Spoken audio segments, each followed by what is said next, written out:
자, 주관적 구성요건입니다. 자, 고의입니다.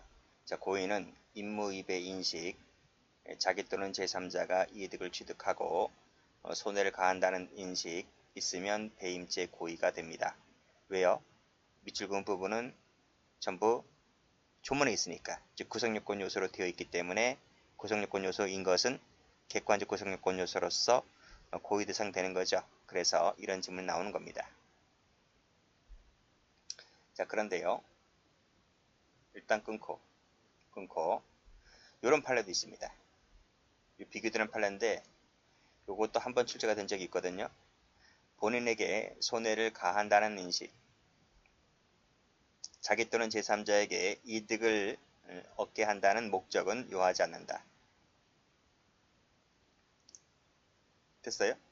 손해를 가한다는 것, 그리고 이득을 얻게 한다는 것, 이런 것은 요하지 않는데요. 이게 출제가 된 적이 있습니다. 좀 상치되는 판례잖아요. 대법원도 오락가락 하는 거예요. 오락가락 하는데 이런 판례가 나왔다는 겁니다. 그래서 이런 판례도 있다는 것을 그냥 참고로 하시면 됩니다. 원래는 여기 조문 나와 있는 것처럼 객관적 구성요건 요소이기 때문에 이 부분을 인식한다는 것이 보다 더 정확할 겁니다. 그런데 이런 판례도 있더라. 그렇게 참고로 알고 계시면 되고,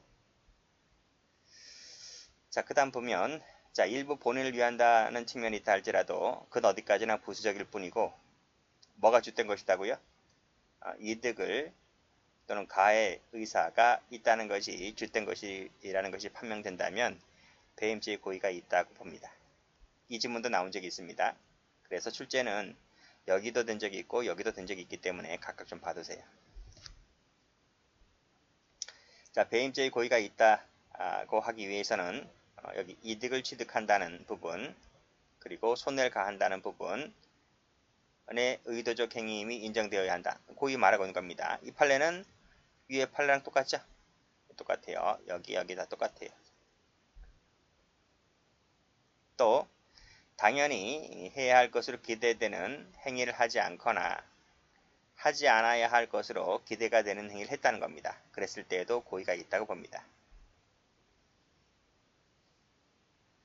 자, OX 판례 보면 손해를 가했다는 부분 나와 있죠.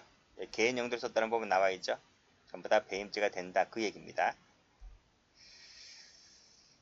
끝에 여기 뭐 주주의 양해를 얻었다든지 대금을 변상 보전해 줄 것이라는지 이러한 일방적 기대만으로는 부정된다고 볼 수는 없어요. 그런 부분도 같이 참고로 좀 봐두시고. 자, 그러면 여기서부터 여기까지는 그냥 묶어버리면 되겠네요. 자, 고의가 인정되지 않아서 배임죄가 부정되는 판례입니다. 범위 내 세워치면 되고, 의사가 없다, 이행할 의사가 없는 것으로 판단되었다 그랬잖아요. 고의가 탈락되어서 배임죄가 안됩니다. 적법한 것으로 믿었다, 적법하게 취소가 된 것으로 믿었다는 거죠.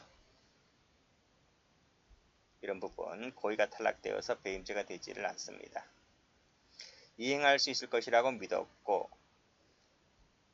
그치? 양질이 병질될 우려가 있다. 또 오로지 조합의 이익을 위한 거지 내가 먹을 게 아니다는 거죠. 고의가 없다는 겁니다. 그래서 배임죄가 부정되는 판례이고, 보다 유리한 내용으로 관철시키지 못했다는 거야. 그쵸?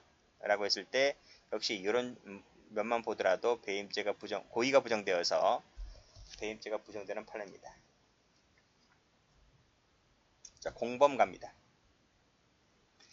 자, 배임죄의 공범이 되려면 단순히 배임행위의 편승 미칠 것이고, 편승하는 것만으로는 배임죄가 안 돼요. 공범이 안 돼요. 공범이 되려면 교사 전 과정에 관여했다는 식으로 적극 가담했을 때 안에서 공범이 됩니다. 출제 잘 됩니다. 이 부분 똑같아요. 여기도요. 여기도 교사하거나 전 과정에 관여하는 식으로 적극 가담했을 때 안에서 공범 처리가 된다. 자, 됐고, 요 부분도 나온 적이 있습니다. 자, 업무상 배임죄 실행으로 이득을 얻게 되는 수익자는 이득을 얻게 됐다고 했을 때, 이득을 얻게 된다고 해서 무조건 공범이라고 하면 안 돼요. 이것도 최근에 출제가 됐습니다. 이 부분. 여기 색깔.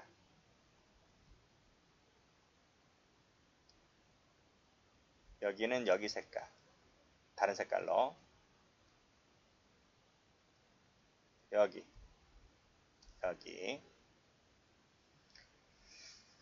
자, 공범이 안 되는 것 보면, 자, 사회적 상당성을 갖췄을 때는 배임죄가 안 됩니다. 그래서 배임행위에 해당되는 것을 단순히 알았다는 거예요. 알았다. 이걸 단순악이라 그래요. 이거는 적극가담이 아니죠. 여기처럼 교사하거나 전 과정에 관여했다는 식으로 적극가담한 것이 아니죠.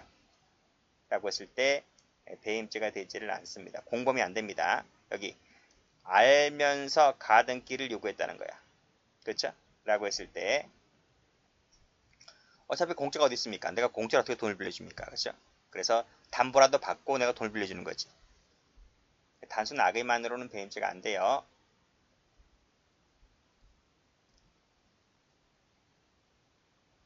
여기 별표 하나 좀 더 치세요. 총론에 많이 나와요. 별표 3개 치세요. 꺽쇠 2번. 자, 그 다음에 퇴사한 후에는 배임죄의 주체가 되지 않습니다. 배임죄의 주체는 현직자야 돼. 현직자. 현재 타인 사무 처리하는 자이어야 됩니다. 퇴직자는 배임죄의 주체가 안 됩니다. 이 퇴직한 자에게 가담했다 할지라도, 여기 퇴직한 사람 나오죠? 퇴직한 자에게는 공모 가담했다 할지라도 배임죄의 공범이 되지를 않습니다. 공범이 되려면 현직자에게 가담해야 돼. 그런 내용입니다. 여기도 별표 치셔야 돼요. 여기도 출제가 됐어요. 출제가 됐다. 이제 끝났고 죄수 관계 봅니다. 조합 전무가 수개의 거래처, 각각 다른 날짜, 각각 다른 범위 하, 범위도 다르죠? 포괄일제가 안 되고 경합범위 됩니다. 실체적 경합. 자, 한도가 있죠, 한도. 한도를 정해놨잖아. 한도를 정해놨으면 배임죄는 한 개가 됩니다. 한 개.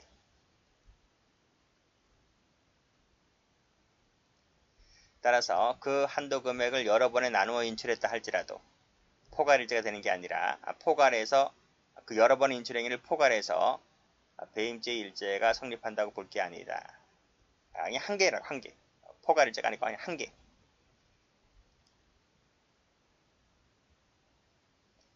자, 1인 회사의 주주가 개인 채무 담보하기 위하여 회사 소유 부동산의 근저당권 설정 등기를 맞춰주면 배임죄가 됩니다. 그쵸? 배임죄가 됩니다. 개인 채무 담보인데 그럼 자기 재산으로 해야지 빚 갚아야지 왜 회사 재산으로 빚 갚냐? 그러니까 회사를 등쳐먹은 거 아니냐? 배임죄가 되는 겁니다. 그 후에 새로운 담보권도 설정해주지? 그러면 이 자체가 또다시 배임이 됩니다. 그래서 여기서 배임행위 한 번, 여기서 배임행위 한 번이 되기 때문에 두 개의 배임죄 경합범위 됩니다. 타주의 관계. 양도담보는 작물이 아니에요. 그건 작물지 할 때 자세히 말씀드립니다. 그 다음 자, 본인에 대한 배임이 제3자에 대한 사기죄를 구성한다 했을 때 그로 인해서 손해가 발생하게 되면 사기죄, 배임죄 각각 성립합니다. 경합범위 됩니다. 저 이거 출제가 된 적이 있어요. 자, 2번이 좀 더 출제가 많이 되었죠. 1번에 대한 사례가 2번입니다. 분명 건물주로부터 월세를 받아달라는 계약 체결 의무를 위임받았거든. 그럼 월세 받아줘야지. 근데 전세를 받아준 거야. 그러면 건물주에게 손해가 난 거죠. 그쵸? 건물주에 대한 배임죄가 되는 겁니다. 두 번째는 뭐냐면 지금 임차인들을 속였잖아요. 임차인들을 속여서 지금 전세를 체결하고 그 보증금을 편취하는 거잖아요. 이거 최근에 뉴스 나오대.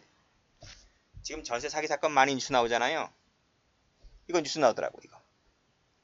그러니까 이 건물 관리인하고 주변에 있는 복덕방 아저씨들 있지, 공인중개사들이랑 짜고 치는 거야 이거. 그래서 분명 건물주는 월세를 받아달라 했는데 이 관리자들이 이 원룸 있지, 원룸이라든지 빌라, 그런데 들어오는 사람들에게 전세를 받는 거야. 전세를 좀 싸게 받아가지고, 전세를 받으면 목돈이 생기잖아요. 한 가구당 1억씩만 받아도 10가구면 10억 아닙니까? 갖고 튀는 거지. 그렇잖아요. 그래서 임차인들을 속여서 전세를 체약하고 결국 보증을 편취했다라고 했을 때 임차인들을 속이니까 사기죄. 그렇죠? 월세를 받아달라고 했는데 전세를 받아주니까 건물주에 대한 배임죄가 되고, 그래서 피해자 다르죠? 피해자 다르고 날짜도 달라요. 각각 경합범, 각각 죄가 되기 때문에 경합범이 됩니다. 그 논리가 바로 1번입니다. 자, 페이지 맨 밑에 판을 보면, 자, 금융기관 임직원이 대출 상대방과 공모하여 임무위배하여 담보로 제공받는 담보가치보다 훨씬 금원을 초과하여 대출받았다. 여기까지 무슨 죄가 될까요? 자, 담보대출이죠. 보통 담보대출은 뭐 토지라든지 아파트, 뭐 빌라 등이 있을 건데, 그 중에서 가장 많은 담보대출 나올 수 있는 것은 이제 아파트가 가장 많이 이 담보를 많이 받을 수가 있잖아요. 자, 근데 아파트를 갖고 예를 한번 들어볼게요. 아파트가 10억짜리다.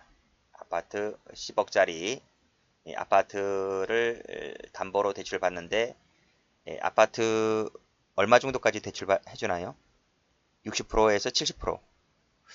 요즘은 더 적을 수도 있지만 60% 한번 해볼게요. 그러면 이 시가, 공시지가 10억짜리 아파트 60% 담보대출 받았다라고 했을 때 6억 정도 나올 수가 있잖아요. 자, 그래서 이 대출 상대방이 6억밖에 나오지 않으니까 좀 더 많은 돈을 담보대출 받기 위하여 이 금융기관 임직원에게 공모합니다. 그쵸? 공모했다는 말은 술 한번 사주고 접대 좀 하면서 대출을 더 많이 받아달라고 하는 거죠. 자, 그래서 얼마를 대출 받았냐면 10억 대출 받았다 한번 해볼게요. 10억 대출 안 되는데 10억 대출 나오게 했다는 거죠. 그쵸? 자, 그랬을 때 여기까지 무슨 죄? 둘은 뭐가 돼요? 업무상 배임죄가 되는 거죠. 업무상 배임죄의 공동정범이 될 겁니다. 자, 그 점은 판례가 얘기를 해주고 있어요. 세 번째 줄 보시게 되면 부실 대출로 인해서 업무상 배임죄의 공동정범이 된다 라고 봤습니다. 자, 그 다음 거 볼게요. 자, 이 대출 10억 대출 받았죠? 10억 대출 받은 것 중에서 일부를 빼돌려서 받기로 한 다음 그에 따라 약정된 금액을 수수하는 것은 이건 무슨 죄가 될 것 같아요? 그러니까 무슨 얘기냐면 이 대출 상대방인 임직원을 A라 하고 상대방을 B라고 했다면 B가 은행으로부터 10억을 대출 받았잖아요. 그렇죠? 10억 대출 받은 돈 중에서 일부를 임직원에게 약정했다. 그렇죠? 미리 공모했다는 말은 일부 대출금 중에서 1,000만 원을 사례비로 주겠다. 이렇게 사례비로 주겠다. 사례금 쪽으로 주겠다는 식으로 약정했을 것 아니겠습니까? 자, 그래서 요 받은 돈 중에서 1,000만 원을 A에게 준 것. 그렇죠? 일부를 되돌려 받기로 한 다음에 그에 따라 약정된 1,000만 원을 주었잖아요. 그렇죠? 이 부분은 무슨 죄가 될 것 같냐고요. 이 부분을 B가 A에게 주었다 해서 뭐 새로운 피해 법익이 있나요? 누가 손해보는 사람이 있나요? 그건 아니잖아요. 어쨌든 이 B가 10억을 대출받았다 하면 대출금은 원금과 이자는 어차피 B는 은행에 다 나중에 갚아야 될 돈이기 때문에 그건 B의 문제이지, 내가 대출금 받은 돈 중에서 1,000만 원을 A에게 주었다라고 하는 부분은 이 새로운 누가 피해를 보는 부분이 없습니다. 그렇기 때문에 그 부분은 별도로 아무런 죄가 되지 않는 거죠. 그래서 마지막 줄도 보시게 되면 요 금원 수수한 부분에 대해서는 특경법 위반죄에 해당되는 수세죄, 수재죄, 배임 수재죄 등 이런 죄가 성립을 하지 않는다. 무슨 죄만 될 뿐이다? 업무상 배임죄의 공동정범만 될 뿐이다 라고 하는 것입니다. 그렇게 좀 봐두시면 될 것 같아요. 그래서 두 번째 줄 훨씬 초과하는 금원을 대출받았다 했을 때 이 부분만 업무상 배임죄가 될 뿐이고, 그중 일부를 약정된 금품을 수수하는 주고받는 것은 별도로 죄가 되지 않는다. 이렇게 정리해 두시면 될 것 같아요. 자, 그래서 금원 수수는 X 할게요. X란 말은 죄가 되지 않는다. 이렇게 보시면 되겠습니다.